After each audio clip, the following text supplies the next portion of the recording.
શું કરે તો પ્રકાશ કરતું હોય ત્યારે પ્રભુ આ કેવળ જ્ઞાન છે એ કેવળ જ્ઞાન મરમ નમો ચૌદશ ભૂમિ નામ ઓમ નમઃ મંગલા સુષિમા નામ દેવી સર્વગમે જાચમ વજ્ર શૃંગલા કુરુ સ્વાહા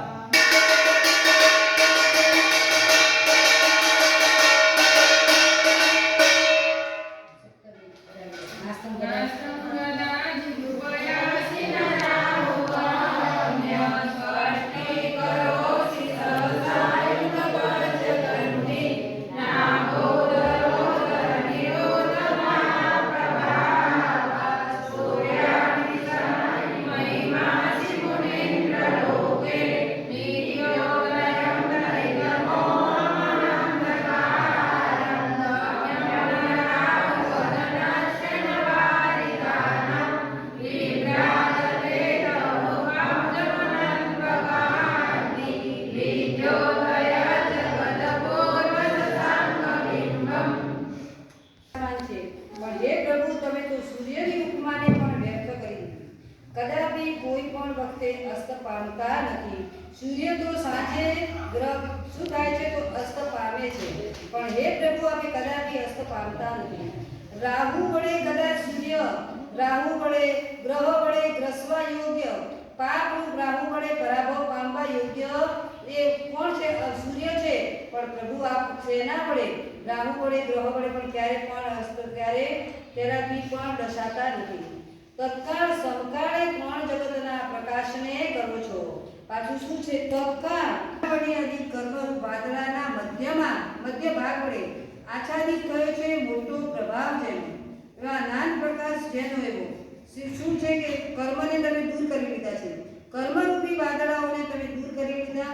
તેવી જ્ઞાન પ્રકાશ એવો તમારો છે કે જેથી અર્થાત સૂર્યની ઉપમા પણ આપને ઘટતી નથી, કેમ કે તેના કરતા પણ અધિક મહિમાવાળા હે ત્રણ લોકના નાથ આપ મહિમાવાળા છો અને તમે મહિમાવાળા રહેવાના. હવે અષ્ટંગ માનસુત્રાણામ ઓમ નમો નમેવન અટ્ટે મટ્ટે શુદ્રલિગતે શુદ્રપીડામ શુદ્રપીડામ ભંજય ભંજય સર્વપીડા સર્વનિવારણમ સ્વાહા.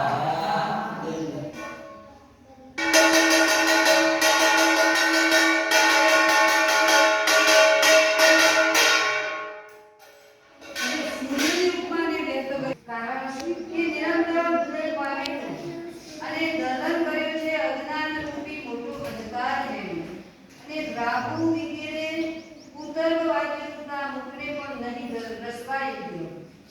કદાચ રહેલા કોઈ પણ વ્યક્તિને મનોસ્નાનામ ઓમ નમઃ હિમાની ભદ્રદેવ્ય અપરાજિતે સર્વ સૌભાગ્યમ સર્વ સૌખ્યમ ગુરુ સ્વાહા.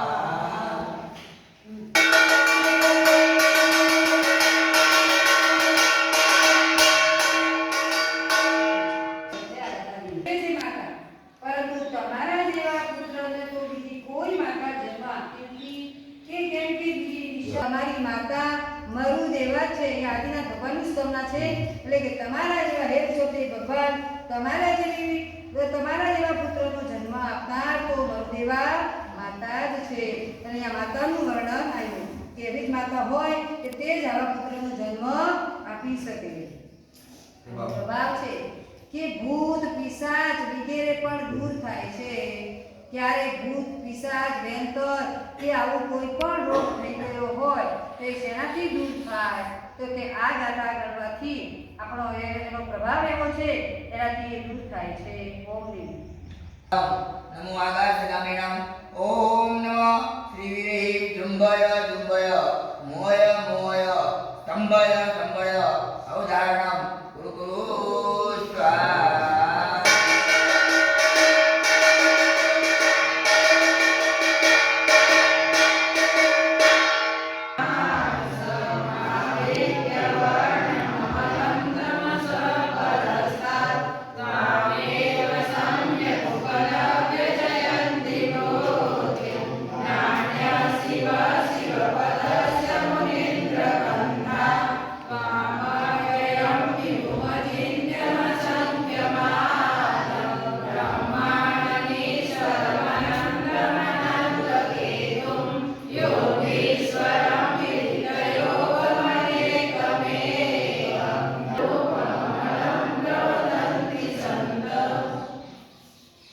કહે છે, તમોને રૂડા પ્રકારે પામીને એટલે કે જાણીને મૃત્યુને જીતે છે.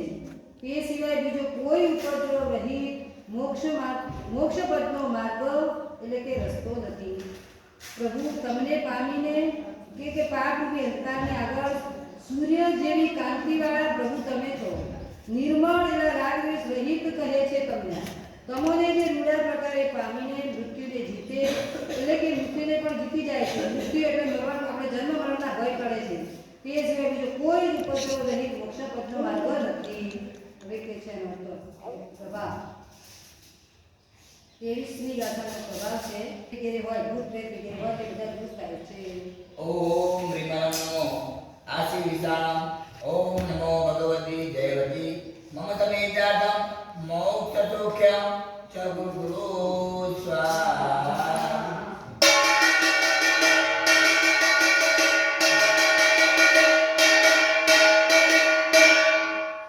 એટલે વૃદ્ધિ સમૃદ્ધિ એવી છે એના વડે પ્રભુ તમે શોભતા છો અને કર્મનું ઉન્મૂલન કરવામાં તમે સમર્થ છો. કર્મનું ઉન્મૂલન કરેલું છે.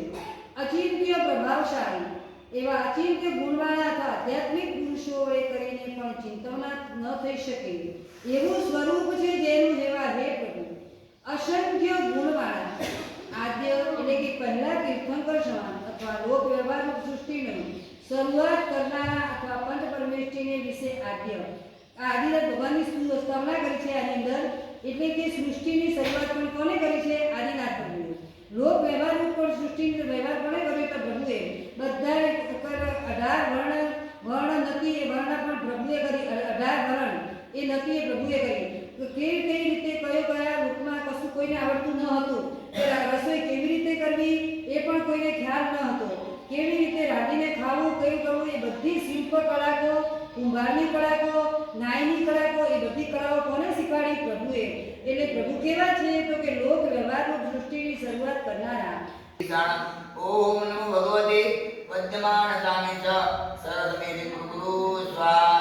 ઓમ રા રેમ રોમ રોમ ર અસ્યાવતા